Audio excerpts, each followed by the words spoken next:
بسم اللہ الرحمن الرحیم۔ السلام علیکم ورحمۃ وبرکاتہ۔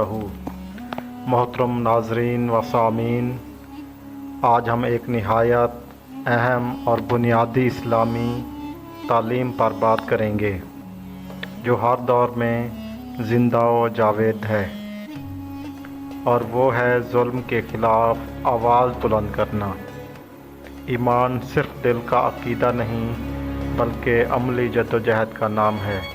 جہاں ظلم اور ناحق ہو وہاں مسلمان خاموش نہیں رہ سکتا۔ آج کی حدیث اسی ظلم کے متعلق ہے۔ آپ سے گزارش ہے کہ اگر آپ نے ہمارا چینل ابھی تک سبسکرائب نہیں کیا تو ہمارا چینل سبسکرائب کر دیں، بیل آئیکن کے بٹن کو دبا دیں، اور اگر آج کی حدیث آپ کو اچھی لگے تو اسے لائک اور شیئر کرنا ہرگز نہ بھولیے گا۔ چلتے ہیں آج کی حدیث مبارکہ کی طرف۔ حدیث مبارکہ اردو ترجمہ۔ حضرت ابو سعید خدری رضی اللہ تعالیٰ عنہ سے روایت ہے کہ رسول اللہ صلی اللہ علیہ وآلہ وسلم نے فرمایا، تم میں سے جو کوئی برائی کو دیکھے تو اسے اپنے ہاتھ سے بدل دے، اگر اس کی طاقت نہ ہو تو زبان سے، اگر یہ بھی ممکن نہ ہو تو دل سے برا جانے، اور یہ ایمان کا سب سے کمزور درجہ ہے۔ تفصیل تشریح۔ یہ حدیث مبارکہ اسلام کی انقلابی اور عملی تعلیمات میں سے ہے۔ نبی کریم صلی اللہ علیہ وآلہ وسلم نے واضح کر دیا کہ ظلم اور برائی کے خلاف خاموشی ایمان کی کمزوری ہے۔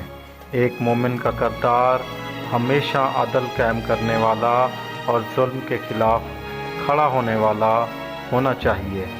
ہاتھ سے روکنا اگر کسی کے پاس اختیار ہے، جیسے والدین، استاد یا حکمران، تو وہ عملی طور پر برائی کو روکیں اور روکنے کی کوشش کریں۔ زبان سے روکنا اگر طاقت نہ ہو تو کم سے کم نصیحت اور حق گوئی سے برائی کے خلاف آواز اٹھائیں۔ دل سے برا جاننا اگر یہ بھی ممکن نہ ہو تو دل میں نفرت رکھے، ورنہ ایمان کا نور بجھنے لگتا ہے۔